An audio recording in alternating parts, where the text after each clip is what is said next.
Kuna wanajeshi walikuwa wamepotea kimiujiza yani, na hawajui kabisa mahali walipo. Sasa katika harakati za kutafuta way back home, kwa bahati mbaya wakawa wameyakanyaga kwa mwanaume mmoja hivi ambaye anaitwa Diablos. Huyu ni kiumbe aliyeishi miaka zaidi ya 10,000 hapa duniani. Mwamba Diablos alianza kuwapelekea moto kinoma noma wale wanajeshi ili aweze kujipatia capital lunch.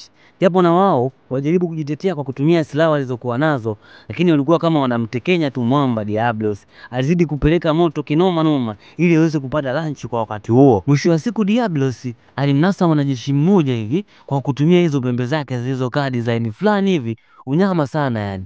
Yule soja aliyekamatwa akaamua kujitoa muhanga kwa ajili ya washikaji zake. Yani kabum, alijilipua na yule kiumbe, lakini hiyo haikusaidia kabisa, kwani walikuwa kama wanamtekenya Mwamba. Yani Diablos alizidi kugusa, achia twende kwao, yani mwendo wa kupelekea moto wale wanajeshi. Lakini kwa mbali hivi kwenye mapango walionekana Mwamba mmoja hivi ambaye ni tofauti kabisa na wale wanajeshi, na aliwapiga tafu wale wanajeshi kwa kumgusa na mishale bwana mkubwa Diablos na kumpunguza kasi kinamna fulani hivi. Kisha wale wanajeshi walifanikiwa kufika pale kwenye mapango ambapo Diablos yeye hawezi kufika kabisa, kwani siku zote uishi hapo kwenye mchanga tu. Baada ya kufika pale ndani kwenye mapango, washikaji wakawa wamepaniki kinoma yani. Wanaulizana, kwani hapa ni wapi? Na hivi ni vitu gani? Mbona ni vya ajabu sana? Na hapo hapo kapteni wa timu hiyo, mwanamama ambaye anaitwa Artemis, alijaribu kuwatuliza kidogo wenzake na kuambia kwamba inatakiwa tu focus ili tuweze kutoka kwenye hili tatizo. Kipindi Captain Artemis anazidi kuwapa moyo wanajeshi wake, ghafla akatokea mdudu mmoja hivi anaitwa Neisera na kumdunga sindano ya sumu kali sana Captain Artemis, na kisha akakimbia. Wenzio wajaribu kumsevu lakini ilikuwa too late, ikabidi wamwache na wakimbie kwa sababu wale wadudu walikuwa wanazidi kuongezeka sana pale.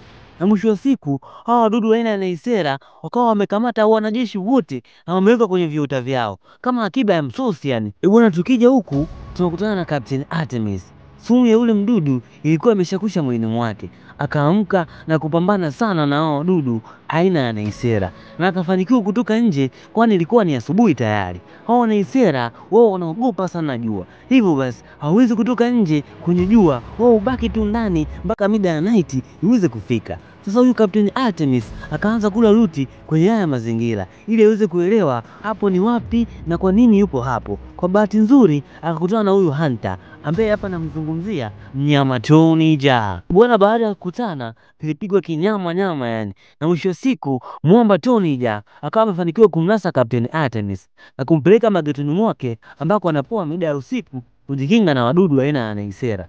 Kesho yake asubuhi mtaalamu Tony Jaa akaamka na kwenda kuangalia mazingira huko nje. Ili anarudi magetoni kwake anakuta Captain Artemis hayupo. Ili ajekaa sawa, anapigwa na kitu kizito kichwani, kisha Captain Artemis anamdhibiti na kuanza kumzi yake pale. We kinawaka tena, unaanza kuzipiga upya. Tunatuona mpaka nje, tunaona mtaalamu Tony Jaa anateleza na kutaka kudondokea kwenye yale mageto ya hawa wadudu aina ya Neisera. Lakini Captain Artemis anamtuliza jamaa na kumvuta na kumtoa, kisha anamwambia hatuna haja ya kugombana, inabidi tushirikiane tujue ni namna gani tunaweza kutoka kwenye haya mazingira mabaya na yenye kutisha. Bwana, hii basi wakaelewana na akaanza kusuka plani hivyo hivyo kwa shida, kwa sababu kila mmoja alikuwa anazungumza lugha ambayo anaijua yeye mwenyewe. Tunajia akasema inabidi tutumie sumu ya hao wadudu aina ya Neisera ili tuweze kummaliza bwana Diablos. Basi wakachora plani na wakamkamata mdudu mmoja ambaye anaitwa Neisera na wakachukua sumu yake ambayo watatumia kummaliza mwamba Diablos. Basi baada ya kuipata sumu ya Neisera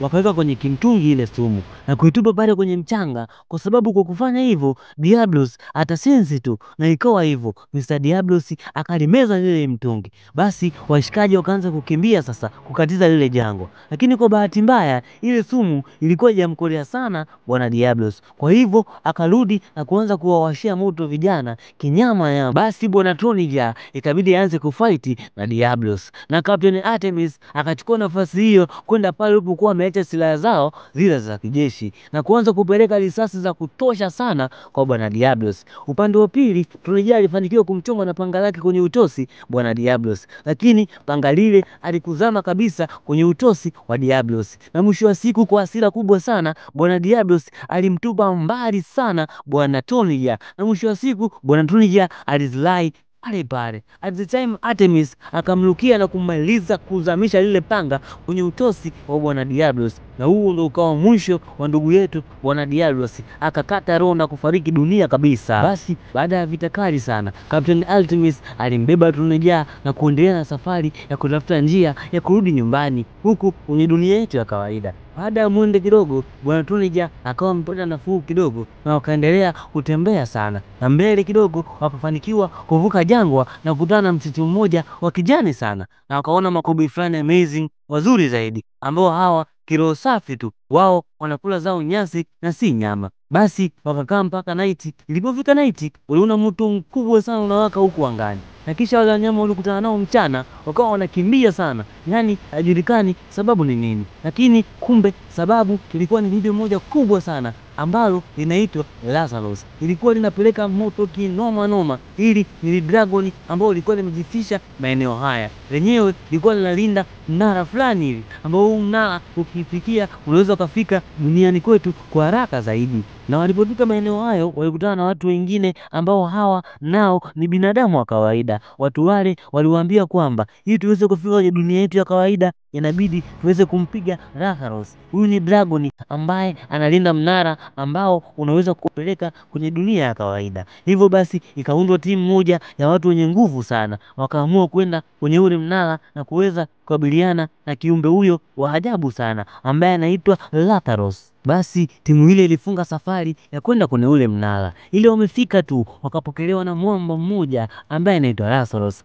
Akaanza kuwapelekea moto vibaya mno, na ghafla pale pale mlango ukafunguka na tunamuona Captain Artemis ametokea duniani na timu ya ukombozi imekuja kumchukua na kumuokoa kwenye ile ndege. Lakini ghafla bwana mkubwa Lazarus naye akawa ameingia kwenye dunia yetu ya kawaida. Kwanza akaiangusha ile ndege iliyokuwa imemuokoa Captain Artemis, na kwa bahati nzuri Captain Artemis alifanikiwa kusurvive kuna hiyo ndege na akaanza kufight na Lazarus kwa mara nyingine tena. Alijeruhi kidogo, lakini mtaalamu Tuneja akaja kumaliza mchezo, na huo ndio ukawa mwisho wa Lazarus. Basi huo unakuwa mwisho huu mnyama fulani amazing. Na kwenye maiki ulikuwa nami Rich the Billionaire Love. Mpaka wakati mwingine kwenye vigongo vikali kama hivi. Lakini pia usisahau kusubscribe, kushare, kulike na kucomment.